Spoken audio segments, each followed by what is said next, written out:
The 12 Sports Team presents the Binghamton Coaches Show. Only on WBNG.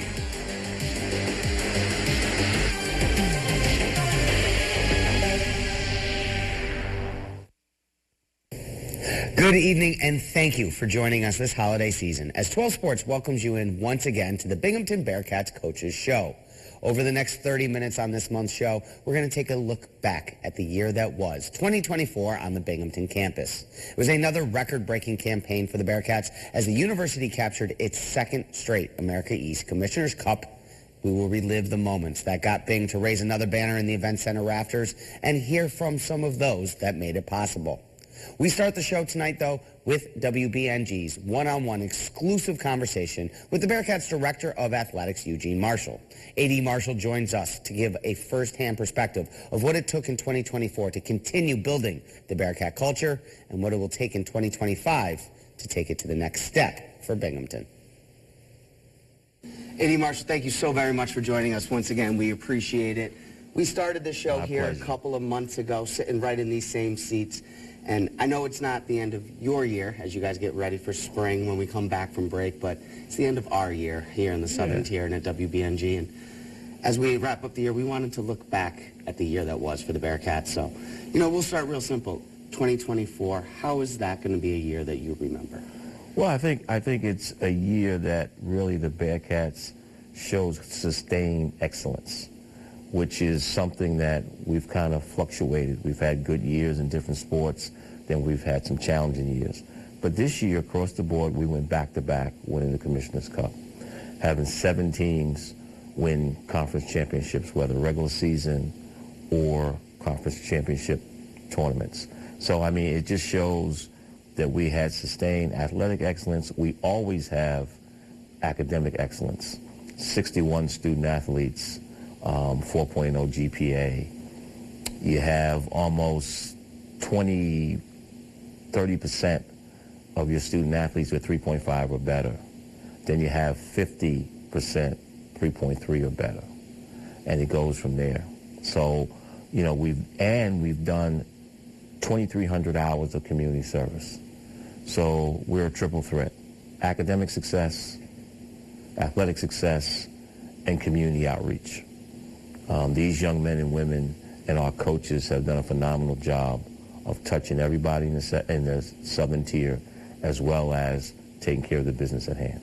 All right, well, we will touch on all three of those things, but let's start with the athletics, then we'll go to the academics, and we'll finish up with the community service, because all of those things are great ways to create that one Binghamton, as you are talking about here on campus.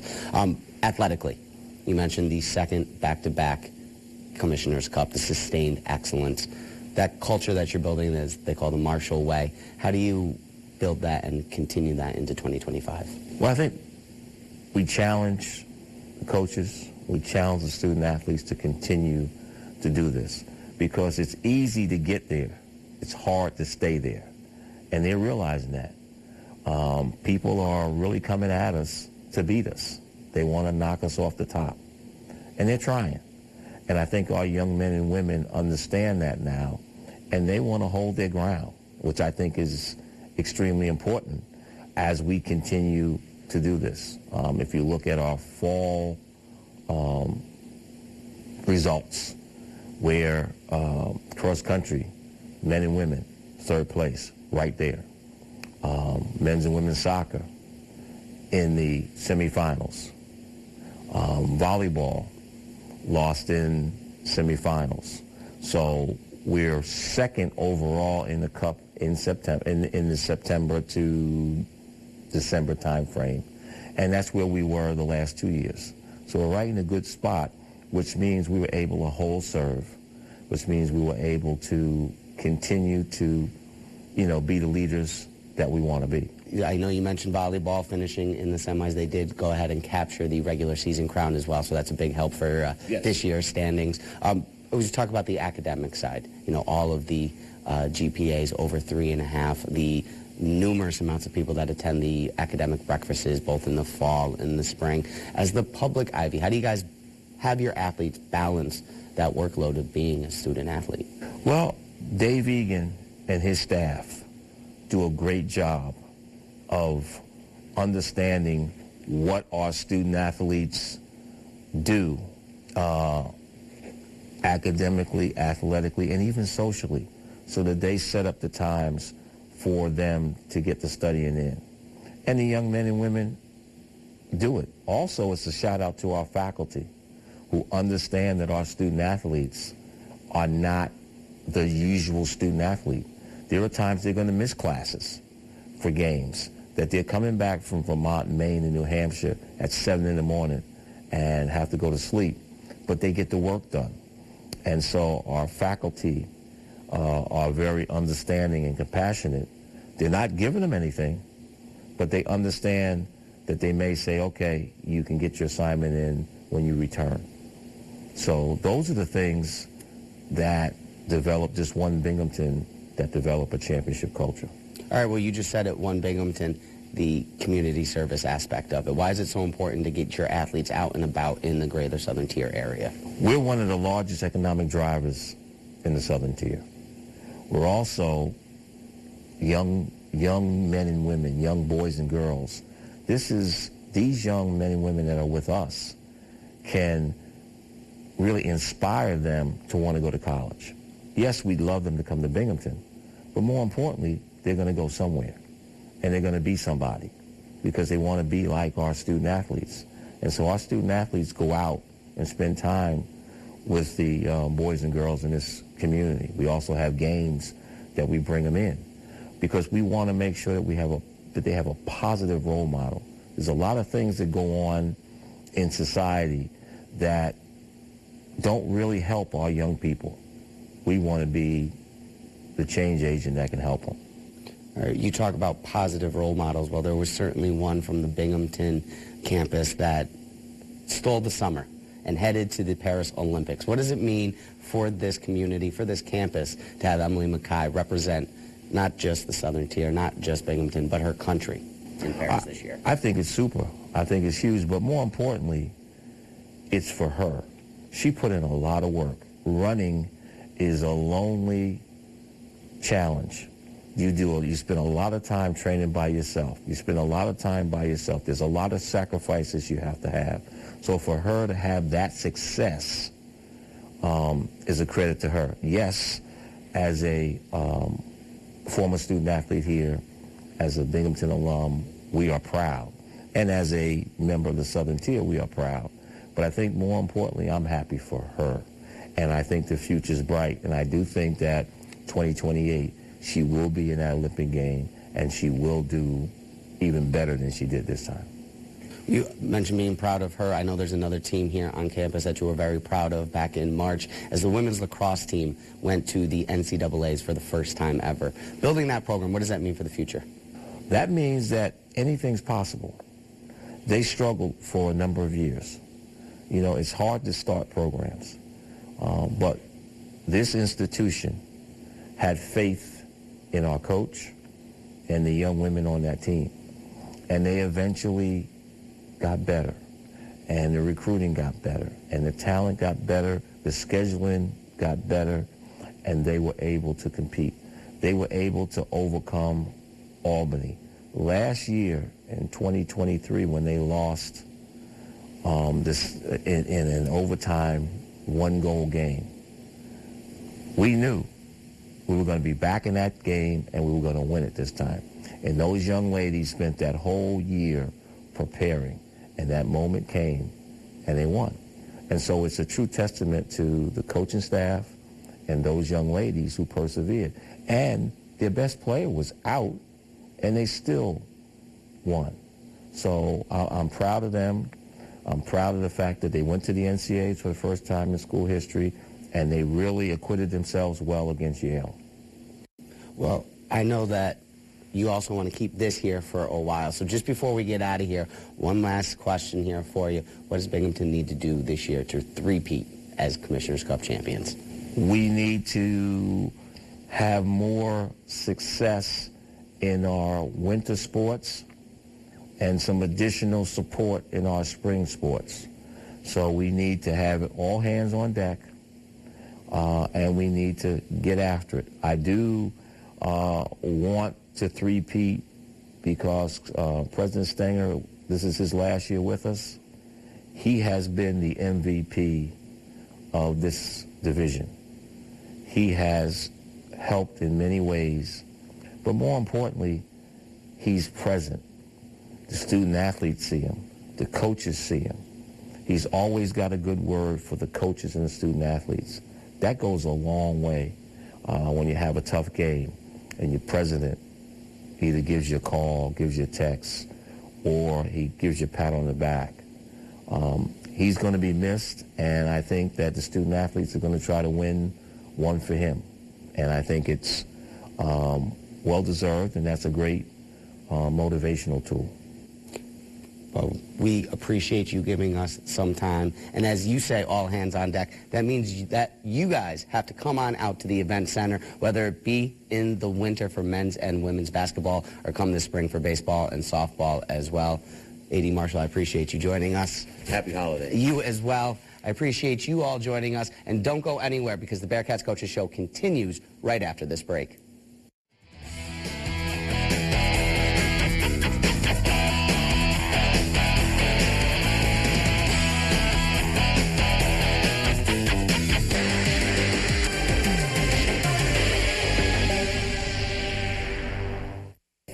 Thank you for staying with us tonight. 2024 started off for the Bearcats with high expectations, from the first preseason rankings to the conference championships. This year started with all eyes on the Bearcats. 12 Sports' Michael Villegas starts our year off in review with an historic spring on campus. The Bearcats had a lot to cheer for during the spring semester on campus. Women's lacrosse earned a bid to the NCAA tournament after winning the team's first ever America East championship by beating number 1 UAlbany for the first time in program history. The Bearcats ultimately fell in the first round of the NCAA tournament to Yale, but finished their regular season 12-6 and 5-1 in conference. The Bearcats also finished with 7 players earning all-conference honors. Then in April, the Bearcats went out and hired the new face of the women's basketball team, head coach Mary Grimes. My motto is to own the thruway and get out there and get the brightest of the best of I-90. There's some here already on this roster, but that's going to be the thing that drives our women's basketball program. It's a significant hire because it was a significant time and juncture in the program. And I wanted to make sure that the young ladies had the type of leader that could take us to the next level. Grimes became the 6th head coach in program history following 3 seasons at the helm at Lemoyne.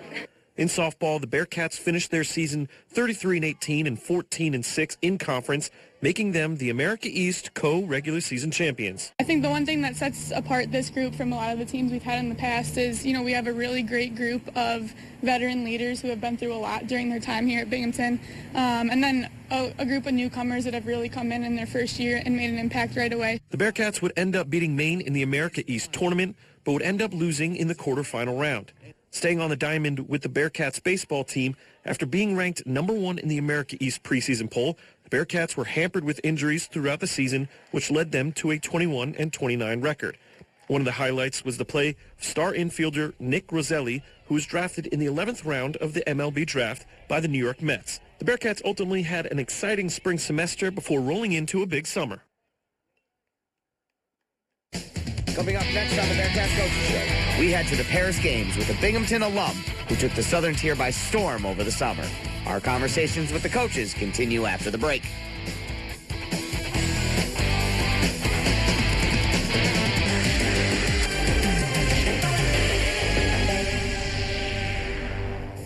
We turn our attentions now to the summer and a Southern Tier native who took over the airwaves as we watched her journey to the Paris Olympic Games. Michael Villegas rejoins us and takes us to the track and Emily Mackay's run to Paris.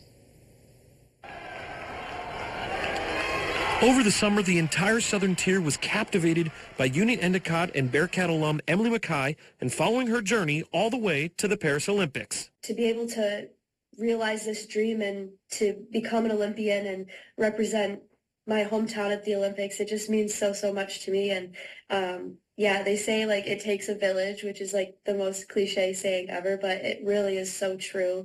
I couldn't have done it without all the people who have supported me throughout the years. And so I'm just so incredibly thankful. While Emily was competing in pairs, those at Binghamton University, including Director of Athletics Eugene Marshall, cheered her on with a watch party held on campus. It felt like family. It felt like sitting in the living room and watching your relative compete. And that's what we have here. That's what we strive for. We strive for a family-type atmosphere. Like I said before, it's one Binghamton. We're proud of Emily. Can't wait for her to get home so we can tell her that. Mackay finished second overall at the Olympic trials in June and ran in the women's 1,500-meter semifinals, finishing 6th overall in the first heat and 13th overall in the second heat, missing the final round. She's only the 5th Binghamton alum to qualify for the Olympic Games. Also taking place over the summer, the Bearcats celebrated the winning of their second straight Commissioner's Cup, which recognizes the strongest athletics program in the America East and determined by a scoring system which rewards schools for success during the regular season and in championship play in the conference's 18 sports. We win academically and we win athletically. You know, Forbes has rated us one of the top public Ivies universities in the country. And now we're back-to-back Commissioner's Cups. So we do it in the classroom and we do it on the field of athletic competition. So that's something we can brag about and we use in recruiting. The Bearcats earned 335 points, beating out UAlbany in the rest of the 9-team conference. The Bearcats had only finished higher than 5th just once in the past decade before winning back-to-back as a top overall athletics program in the America East. Even without sporting events taking place, the Bearcats had an eventful summer and had much to celebrate heading into the fall. Still ahead, we wrap up this edition of the Bearcats Coaches Show with a trip to the pitch with men's and women's soccer. Plus, we hit the hardwood once more with women's volleyball. We'll be right back with more.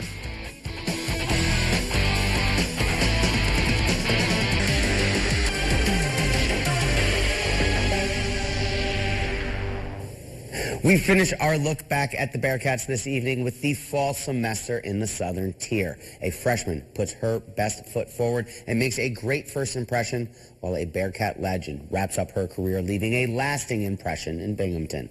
Michael Villegas joins us once more. As a new school year began at Binghamton University, so did the fall sports season on campus. Women's soccer kicked off their season first and quickly found they had a young star in freshman Anna Buckwalter, who would be named America East Rookie of the Year. After practice yesterday, Neil gathered us in towards the end, and he said that he had an announcement. And when he said it, I just started smiling, and everyone got excited. So it was just a really rewarding feeling. The Bearcats finished their season with some fireworks against number 6 Vermont in the America East quarterfinals as fellow star and senior forward Hannah Mimis scored the game-winning PK to send the Bearcats to the semifinal round, where they'd lose to New Hampshire. Bearcats finished their season 7-6-5. For Bearcats volleyball, it was about the last ride for 5th year and 3-time Conference Player of the Year, Svetlana Ilyeva, who Coach Yeager says made a big impact on the program. She's the one that paves the way for the future of this program, you know. A legacy is a really big thing that me and her have talked about for years and years and years, and she's going to leave a huge, huge legacy in this program. People will talk about her for years and probably decades after she's left here and doing amazing things after Binghamton volleyball, but she's going to leave a huge legacy on this program, and I just hope that, you know, her and her teammates can achieve the things that she really wants to achieve this year. The Bearcats finished as regular season champions at 19-10 and 8-2 in conference before heading to the America East tournament, where they fell to number 4 UAlbany. And although the Bearcats didn't get the ending they'd hoped for, Ilyeva leaves the program in good hands and a bright future with young standouts in sophomore Misha Dloha and freshman Victoria Dimitrova. Men's soccer finished with a winning record of 8-7-4 and had a 4-game win streak, which was their longest in program history since 2007. Led by senior captain Carlo Cavalar, the Bearcats clinched a spot in the America East tournament for the 3rd year in a row as the 6th seed. The Bearcats would end up losing to UMBC in the quarterfinals, but ended their season with their highest win total since 2015. The future is promising for the men's team, as freshman Ryan Gillen was named to the America East all-rookie team following the season. Overall, it was a strong start to the 2024 academic year for the Bearcats, with exciting times ahead in 2025. That is it tonight for our conversations with the Bearcat coaches. We are back in the new year on January 21st for our next show. So until then, let us be one of the first to wish you a happy holiday season and a wonderful new year. Have a great night.